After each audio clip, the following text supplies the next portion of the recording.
enfim. Então, um efeito da droga é, momentaneamente, desaparecer isso que me separa, que me deixa sozinho, desamparado, e me separa dessa figura imaginária poderosa que cuidaria de mim. É quase voltar, digamos assim, a ser um bebê no colinho da mãe. Né? Desaparece a descontinuidade entre o sujeito e esse grande outro. Né? Mas, ao mesmo tempo, às vezes acontece o contrário. Às vezes, alguns drogaditos vivem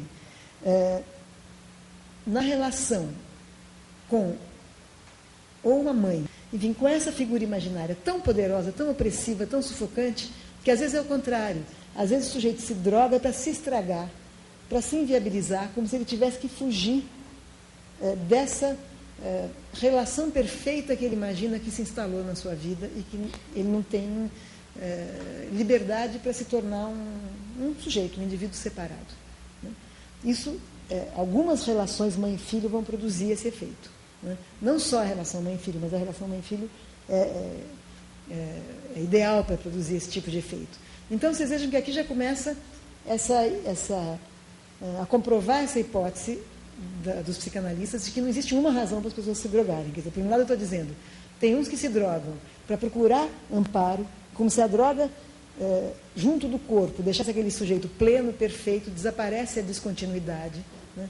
Ele está completo, e para outros é o contrário. Para outros a droga é para ele se detonar, para ele se afastar, digamos assim, dessa sensação de perfeição, de completude que o sufoca. Já são duas razões diferentes para uma pessoa se drogar.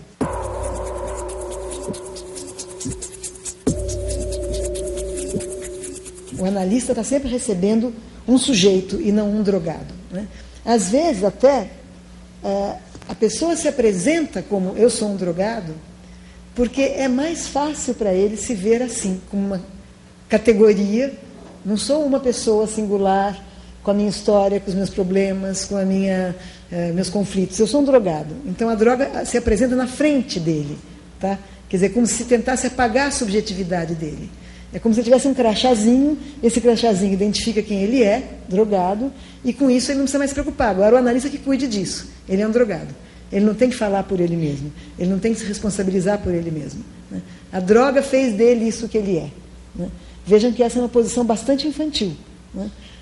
Tem algo aqui que me explica, eu não preciso tentar me entender. Né?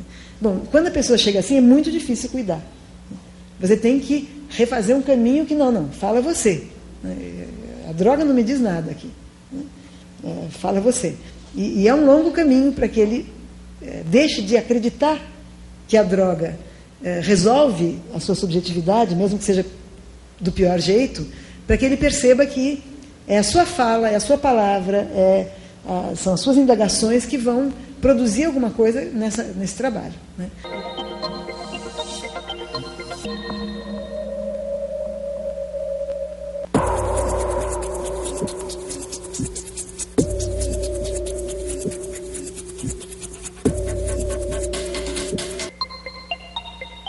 É que a nossa cultura é uma cultura que acredita que é possível viver sem nenhuma dor.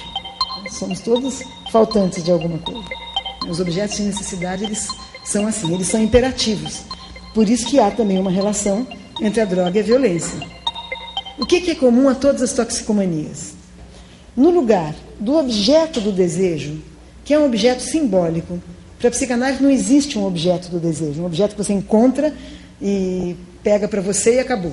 Né? Ao contrário, para a psicanálise existe o desejar contínuo, que é o que move a vida humana, a vida criativa, a vida social, a vida do trabalho, etc., e que vai criando objetos simbólicos, que não é nada, nenhuma coisa palpável, para representar o desejo, não para satisfazer e acabou. Tá? No caso da droga, no lugar desse objeto simbólico do desejo, que é um lugar vazio, que você vai preenchendo como pode ao longo da vida, o que a droga vai instaurar é um objeto de satisfação, não um objeto de desejo. Como se fosse uma satisfação de necessidade. Tanto que o percurso do vício, de qualquer vício, cigarro, álcool, qualquer vício, é do prazer à necessidade. Primeiro é porque é agradável, prazeroso, produz algumas sensações, algumas experiências, e aquilo vai se fixando como um objeto que é o único objeto que pode me satisfazer, que me dá uma satisfação única, e aí já não é mais um objeto do qual eu disponho como sujeito. Hoje eu quero, amanhã eu não quero, hoje é melhor não, porque amanhã eu vou trabalhar, hoje é sábado, então eu vou fumar um baseadinho, etc. Vai deixando de ser esse objeto de prazer que eu poderia dispor, por isso que eu estou dizendo que essa não é uma fala absolutamente contra as drogas, para se tornar um objeto de necessidade, quer dizer, eu dependo disso, eu preciso disso, sem isso eu não me aguento. Né? Então aí vira uma escravidão. Né? Esse objeto de necessidade é um objeto do qual eu sou escravo. Né? Aí é o objeto que me tem, e não eu que tenho esse objeto. Né? Os objetos de necessidade, eles são assim, eles são imperativos. Por isso que há também uma relação entre a droga e a violência. Porque no momento em que aquela falta se torna insuportável, em que ter aquele objeto se torna imperativo, o sujeito é capaz de brigar, bater, eventualmente matar, etc. Porque ele está dominado pela falta do objeto e pela necessidade de tê-lo. Né? Ninguém mata por um objeto de prazer, mas sim por um objeto de necessidade. O objeto de prazer a gente pode, inclusive, substituir. Ah, tudo bem, não tem cerveja, eu tomo vinho, não tem vinho, eu fico sem nada. Amanhã eu vou tomar, então eu vou namorar, enfim. Objetos de prazer a gente tem uma série pela vida e as drogas poderiam se incluir entre eles. Né? Algumas drogas, pelo menos. Né?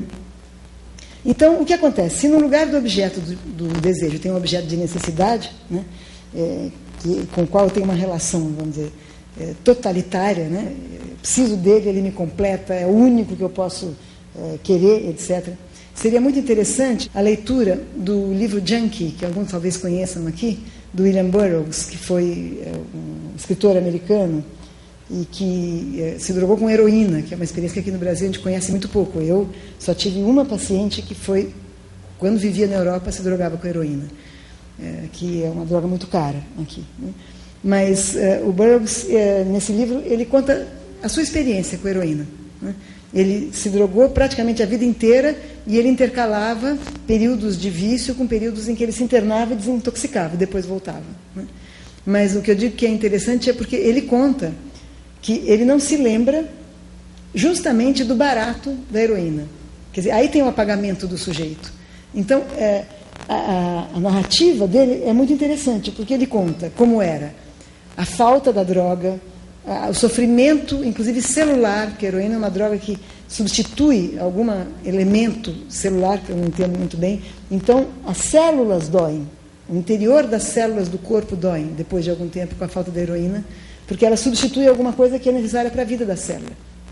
Então, na desintoxicação, o sujeito tem que quase que ter uma certa renovação de muitas células do corpo que morrem com a falta da droga. Tem que ir tomando alguns remédios para suprir isso mais ou menos. Então, nesse livro do Burroughs, Junkie quer dizer exatamente drogado, né, na gíria norte-americana, ele conta da falta da droga, ele conta de todos os recursos para obter a droga, quando ele roubava. Ele não foi um criminoso, mas ele matou a própria mulher num jogo perigoso, não como um assassinato, mas num jogo de Guilherme Tell. Imaginem onde estava a cabeça dele. Né? Mas ele não era um criminoso, que eu digo, ele não assassinava para roubar e se drogar. Mas ele conta, então, a falta da droga, tudo que ele podia fazer para conseguir a droga, roubar, se prostituir, pedir dinheiro emprestado, etc. O momento de alívio de estar com a droga na mão, mas ele não relata em nenhum momento como é que ele se sentia quando estava drogado. Porque esse momento, ele não tem nenhum registro. No caso da heroína, então, que é uma droga fortíssima, é como se esse fosse justamente o momento do apagamento do sujeito. Quer dizer, aí não tinha mais um sujeito. Né? Tinha um sujeito até um minuto antes e tinha um sujeito a partir do momento em que o efeito da droga termina. Tudo isso ele pode narrar. O momento em que ele encontra a droga é um momento em que ele não existe como sujeito. Não sei se isso é claro para vocês. Tá? Ele está vivo, não é que ele não existe. Né? Mas ele não existe como sujeito, como alguém que é responsável pela sua vida, que sabe mais ou menos o que está fazendo, digamos assim. Não que ele estivesse fazendo nada, porque a heroína deixa a pessoa num estado de absoluta prostração. Mas é como se tudo que se passasse num outro lugar, que não na sua subjetividade, tanto que depois ele não poderia retornar a isso, né? Evocar isso na memória. Né? Então, quando um sujeito vem e diz, eu sou um drogado, né? E pensa que com isso ele está resolvido, você que vai cuidar desse assunto, O que é que está se apagando? Quer dizer, nessa afirmação, qual é a pergunta que não aparece? É exatamente a pergunta, quem sou eu? Que é claro que uma pessoa que vai se viciando desde muito cedo, e isso se instala na sua vida como um modo de vida, de fato, ele não consegue responder essa pergunta, quem sou eu? Ele é um corpo em abstinência à procura do objeto que vai resolver o problema da abstinência. Isso não resolve uma questão do ser, de quem sou eu, né? A outra pergunta é, o que é que me falta? O que é que me falta que eu preciso estar o tempo todo grudado nesse objeto que me complete, né? E é claro que ele teria que chegar a entender que o que lhe falta não é a droga. O que lhe falta é algo que falta para todo ser humano. Todo ser humano perdeu, de alguma forma, a sua completude praticamente ao nascer, né? Somos todos faltantes de alguma coisa, né? Só que nessa necessidade da droga, nessa necessidade imperativa da droga, esse sujeito perdeu a via de acesso ao seu desejo. Quer dizer, ele não sabe fazer nada com o seu desejo. Nós todos fazemos muitas coisas com os nossos desejos, embora a gente não saiba exatamente que desejos são os nossos, eles são inconscientes. Mas nós fazemos muitas coisas. Nós criamos coisas, nós pensamos, nós conversamos, nós buscamos os nossos pares, nós buscamos o nosso prazer, enfim, nós nos angustiamos também, nós enfrentamos os nossos conflitos, etc., né? É como se a droga interditasse essa via de acesso ao fato de que nós desejamos, né? Então, nesse sentido, elas evitam as drogas evitam da gente ter que lidar com a dor de viver. A dor de viver, de saber que a gente vai morrer, que a vida é breve, que nada é muito fácil, de que a gente pode perder as pessoas que a gente ama, enfim. Eu não preciso descrever para vocês os vários elementos, para cada um, uma coisa tem mais peso, mas viver é muito bom, mas também dói, né? Então, é como se a droga prometesse que pode apagar isso, né? Ora, aí vamos chegando um pouco perto da questão de por que na nossa cultura a droga... Quer dizer, por que eu escolhi esse tema como um tema importante para discutir a cultura em que a gente vive, mesmo para quem nunca se drogou? É que a nossa cultura é uma cultura que acredita que é possível viver sem nenhuma dor. Quer dizer, é uma cultura que acredita que é possível viver e que essa é a boa vida. A boa vida é uma vida só de prazeres, só de conquistas, de realizações, de sucessos. Essa é uma palavra muito usada, né? Então, ela não produz modos de sofrer. Vou usar essa expressão um pouco estranha. Modos de sofrer. O que é isso? Por exemplo, o cristianismo, durante séculos, produziu um modo de sofrer, né? Para quem, nessa sala, é católico ou pratica alguma religião das religiões do ramo judaico-cristão, deve saber que, bom, a gente aceita o sofrimento na religião cristã, porque a gente acha que Deus tem suas razões para mandar aquele sofrimento, que se a gente enfrentar aquele sofrimento com resignação, a gente vai ser feliz na vida eterna. Enfim, isso é um modo de sofrer. Eu, particularmente, não compartilho, não é assim que eu não sou religiosa, mas eu entendo que se você tem uma religião, o sofrimento, a própria cultura te dá, digamos assim, te ajuda a sofrer, né? Você não se sente um ser bizarro, um louco, um fracassado, porque você está sofrendo. A religião te diz, olha, sofrer é normal, Deus quer te pôr à prova. Pronto. Isso já é, digamos assim, um certo conforto, né, para quem está sofrendo. A gente não deixa de sofrer, mas o sofrimento faz sentido. Outros exemplos.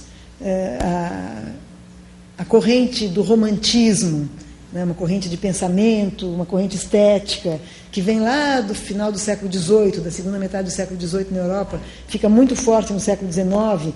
Não estou falando do que a gente chama hoje de romantismo, não, que é beijo de novela.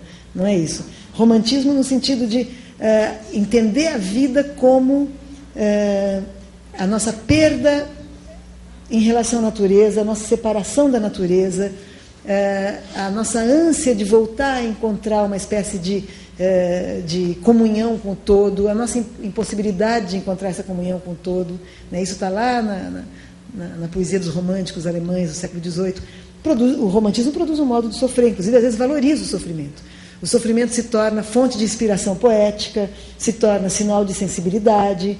Então, são modos de sofrer aceitos pela cultura que fazem que, quando uma pessoa sofre, ela pensa o seu sofrimento de uma maneira, digamos,